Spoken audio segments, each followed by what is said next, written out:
Pada Senin pagi 21 Juni 2021, sejumlah warga, para ulama, dan para aktivis beramai-ramai kembali mendatangi Pengadilan Negeri Jakarta Pusat untuk menghadiri sidang gugatan Presiden Joko Widodo dengan nomor perkara 266 dengan agenda sidang mediasi yang kedua. Tetapi sangat disayangkan, sidang yang dijadwalkan pada pukul 10 pagi ternyata harus mundur berjam-jam karena Hakim Pengadilan Negeri Jakarta Pusat telat datang, sehingga sidang mediasi baru dimulai pada pukul 15.30 sore. Dalam kesempatan ini, sidang mediasi kelima ya? Kedua. Enggak, maksudnya sidang yang kelima, tapi mediasi kedua. Itu telah disepakati lah dalam pengertian tanda kutip kita bersama untuk meminta apa aspirasi dari kita. Nah, untuk itu supaya publik tahu, saya minta koordinator advokat membacakan dalam apa yang kita sampaikan tadi di majelis hakim. Silakan Pak Ahmad. Sebagaimana sudah saya bacakan tadi di dalam mediasi, tapi karena mediasi itu tertutup, namun substansi daripada apa yang menjadi aspirasi penggugat munisipal ini adalah substansi yang terbuka, maka kami sampaikan pada publik apa yang menjadi harapan dari para penggugat prinsipal. Opsi tawaran penyelesaian mediasi, gugatan perbuatan melawan hukum terhadap Insinyur Joko Widodo sebagai Presiden Republik Indonesia dalam perkara nomor 266 PDTG 2021 PN Jakarta Pusat. Sehubungan dengan telah bergulirnya agenda mediasi atas perkara gugatan perbuatan melawan hukum secara material dalam fungsinya positif berupa Presiden Joko Widodo sebagai Presiden Republik Indonesia sebagaimana telah terregistrasi dalam perkara nomor 266/PDTG/2021/PN Jakarta PST, tim pembela ulama dan aktivis TPUA dengan ini menyampaikan hal-hal sebagai berikut. 1. Bahwa gugatan aku dilakukan adalah sebagai bentuk kepedulian sejumlah rakyat Indonesia dan dalam rangka memperbaiki kondisi bangsa dan negara. Karenanya penggugat tetap membuka ruang dialog, musyawarah dan mufakat sepanjang bertujuan untuk kebaikan bangsa Indonesia dan masa depan generasi anak bangsa. Kedua, bahwa penggugat menawarkan opsi mediasi yang apabila salah satu opsi diambil oleh Presiden Joko Widodo, maka penggugat mempertimbangkan akan mengakhiri sengketa hukum ini baik dengan mencabut perkara atau dengan membuat akta perdamaian yang akan dijadikan sebagai dasar membuat putusan perdamaian. 3. Bahwa opsi yang ditawarkan penggugat adalah sebagai berikut. Pertama, Insinyur Joko Widodo mengundurkan diri dari jabatannya sebagai Presiden Republik Indonesia. Atau kedua, Insinyur Joko Widodo dalam kedudukannya sebagai Presiden Republik Indonesia mengakui telah melakukan perbuatan melawan hukum dalam bentuk perbuatan tercela yang melanggar konstitusi. Atau ketiga, Insinyur Joko Widodo dalam kedudukannya sebagai Presiden Republik Indonesia menyatakan bertaubat dan pernyataan itu disampaikan kepada segenap rakyat Indonesia dan dalam bentuk pembuktian taubat segera melakukan 1. Menghentikan kriminalisasi kepada ulama dan aktivis, karena itu Presiden segera memerintahkan pembebasan terhadap Habib Rizik Syihab, seluruh petinggi FPI, Gus Nur, Ali Baharsa, Syahganda Nagolan, Jumhur Hidayat dan yang lainnya.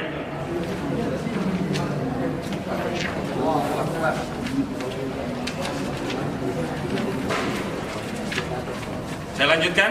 2. Menghentikan kriminalisasi terhadap ormas Islam, karena itu Presiden segera mengaktifkan kembali FPI dan HTI. 3. Menghentikan produk legislasi yang tidak pro rakyat, karena itu Presiden segera terbitkan Perpu membatalkan Undang-Undang Omnibus Law Cipta Kerja, Undang-Undang Nomor 11 Tahun 2020, Undang-Undang Perubahan di Minerba, Undang-Undang Nomor 3 Tahun 2020, Undang-Undang Covid-19, Undang-Undang Nomor 2 Tahun 2020, Undang-Undang tentang pelemahan KPK, ini perubahan Undang-Undang KPK, Undang-Undang Nomor 9 Tahun 2019, dan menghentikan pembahasan Undang-Undang HIP maupun BPIP. 4. Memenuhi hak beragama bagi seluruh calon jamaah haji Indonesia. Oleh karenanya Presiden harus segera melakukan keseluruhan langkah dan ikhtiar yang dapat ditempuh, termasuk melakukan lobby terhadap otoritas Saudi agar calon jamaah haji Indonesia dapat menunaikan kewajiban yang merupakan bagian dari rukun Islam yang kelima. Demikian disampaikan. Terima kasih. Jakarta 21 Juni 2021, tim pembela ulama dan aktivis, Azamkan SH selaku Humas, Ahmad Kozinuddin SH selaku Koordinator Advokat, Profesor Dr. Haji Egy Sujana Mastal SH-MSI selaku Ketua Umum, dan Damai Hari Lubis SH-MH selaku Sekretaris Jenderal. Demikian, Pak. Ya, sekarang prinsipal, singkat jelas. Ya, baik. Terima kasih. Saya adalah prinsipal penggugat perkara 266 terhadap Presiden Republik Indonesia Joko Widodo. Pada awalnya kami sangat kecewa karena sudah menunggu kurang lebih 7 jam ya, Tapi akhirnya Ketua Umum kami Profesor Dr. Egy Sujana bisa melanjutkan untuk dilakukan mediasi. Dan hari ini sesuai dengan keinginan dari tim tergugat Pak Joko Widodo, dalam mediasi yang kedua meminta untuk pihak penggugat menyampaikan resumur sebagaimana yang sudah dibacakan oleh saudara Ahmad Hosinuddin tadi. Jadi marilah kita tunggu, karena sidang mediasi ini ditunda 2 minggu. Jadi pada tanggal 5 Juli hari Senin tahun 2021 ya, jadi mudah-mudahan nanti ini jadi mengingatkan kembali kepada historis bangsa ini tentang dekret 5 Juli. Mudah-mudahan ini adalah hari pertaubatan Presiden Republik Indonesia Joko Widodo. Allahu Akbar. Kita yakin Presiden juga manusia biasa, tidak luput dari kesalahan, khilaf. Kadang-kadang kita yakin dan percaya kesempurnaan itu milik Allah.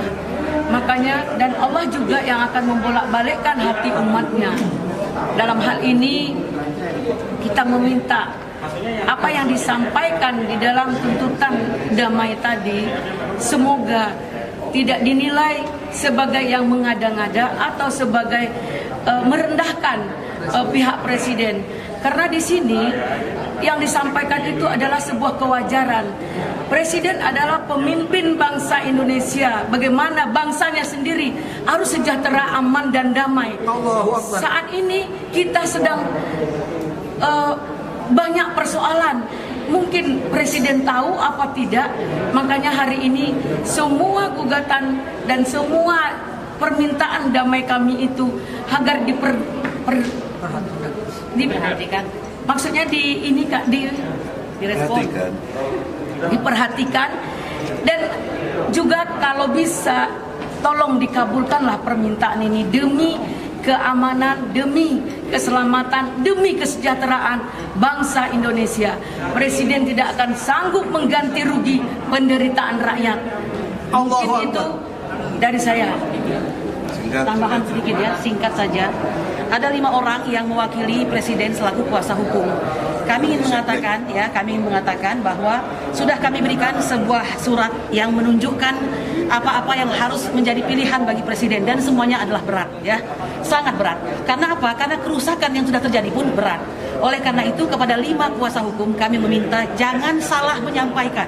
Jadi sampaikan kepada Presiden dengan sebaik-baiknya agar jawaban pada tanggal 5 Juli nanti yang kami dapatkan adalah confirm, sesuatu yang mengkonfirmasi Presiden mengerti apa yang dikehendaki rakyat. Begitu ya. Nah, oleh karena itu kami mengatakan bahwa inilah saatnya Presiden untuk bertobat. Ya, karena kalau tidak bertobat jalannya tidak ada lain kecuali mengundurkan diri atau ya tunggulah nasib dari Allah nanti kalau begitu. Terima kasih. Assalamualaikum warahmatullahi wabarakatuh. Yang terakhir, saudara-saudara, waktu terus berjalan dan hidup manusia nggak ada yang bisa tahu. 1 menit ke depan bisa meninggal atau tidak. Ini ada waktu 2 minggu. Mudah-mudahan Allah beri sehat pada Jokowi dan kesadarannya, kewarasannya untuk mau bertobat. Amin. Kita tidak memaksa dia mundur kalau dia mau bertobat dengan syarat-syarat yang tadi sudah kita sampaikan. Oleh karena itu kalau nanti tanggal 5 Juli tidak ada jawaban dari Jokowi, ini tandanya dia tidak mau bertobat. Ini perlu dikukuhkan. 5 Juli itu 2. 1, pertobatan Presiden secara nasional kita terima semua sebagai bangsa Indonesia karena ingin dimajukan dan ingin disejahterakan olehnya. Yang kedua, kalau dia tidak bertobat harus dinyatakan 5 Juli 2021 adalah hari pembangkangan kepada Presiden yang zalim, Presiden yang membuat rakyatnya sengsara. Dan pasti pergolakan rakyat dengan izin Allah akan terus bergulir menjadi snowball, bola salju yang semakin besar. Allah Maha Kuasa, Qulillahumma malikal mulki tu'til mulka man tasha. Semoga Allah redho dan kita semua diberkahi sebagai bangsa Indonesia. Assalamualaikum warahmatullahi wabarakatuh.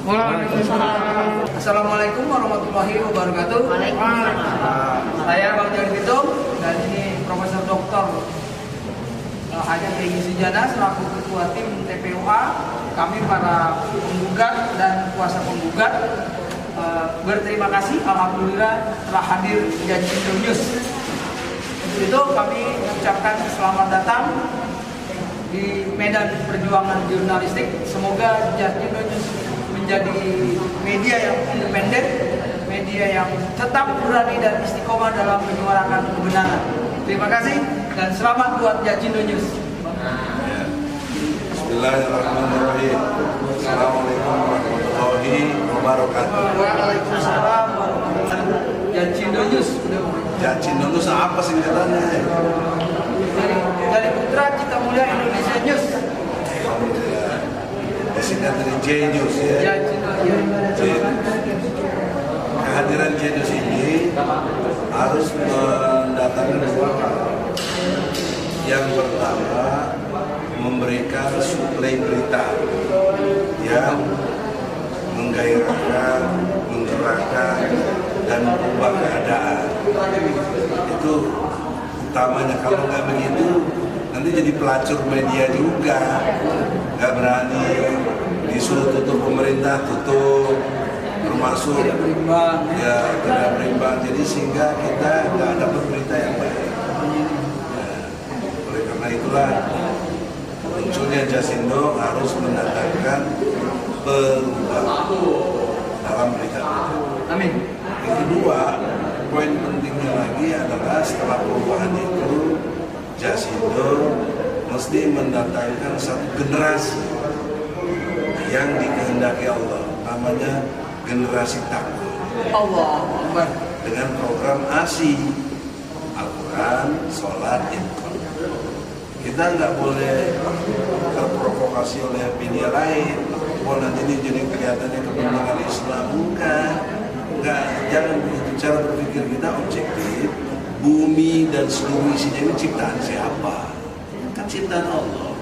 Salah satu dalam konteks ilmu lingkungan itu kekuatannya satu energi, kedua materi, ya, untuk bisa berjalan berkembang antara energi dan materi. Itu menjadi materi yang dimaksud di sini. Yang ketiganya adalah informasi. Nah, informasi inilah peran dari Jacindo.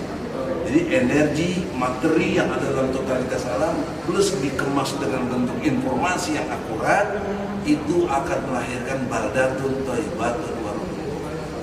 Nah itulah, semoga semakin hari semakin besar, jangan pesimis. Insya Allah jadi TV-nya nanti ada, broadcast dan semuanya ada. Amin. Ya. Insya Allah, Allah Redo, Jacindo semakin hari semakin besar. Yang kedua, besok ulang tahun Jakarta 22 Juni. Tapi saya kritik kepada gubernur, tidak bermaksud menghina atau apa.